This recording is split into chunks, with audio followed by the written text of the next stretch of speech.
salgamos a la calle de esta forma es que en estos días atrás compañeros afiliados de ATE que estaban en planta permanente nos pasaron a planta temporaria. Directamente es una medida para echarlo y dejarlo sin trabajo. Y esto no es un problema político como dijo el Ejecutivo.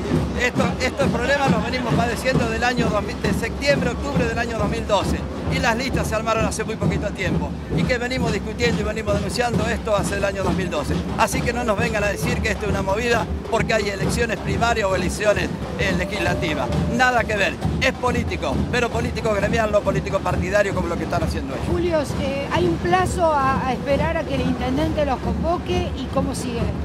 Estamos esperando, si nos quiere convocar hoy, estamos dispuestos al diálogo. Nosotros siempre estuvimos dispuestos al diálogo, siempre nos ha atendido el intendente, hemos dialogado, pero cuando salimos después en los talleres municipales la situación es totalmente diferente. Cada vez que los trabajadores se presentan a su lugar de trabajo, no saben con qué se van a encontrar. O son trasladados, son apercibidos, son suspendidos. Así que nosotros estamos dispuestos, si hoy nos recibe el intendente, a poder entrar un grupito de compañeros a dialogar con él.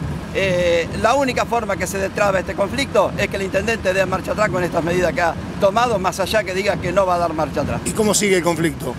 Seguimos, lo vamos a seguir resolviendo en asamblea. El próximo viernes vamos a tener otra nueva regional y ahí vamos a ir evaluando qué pasó desde hoy hasta el viernes y cómo vamos.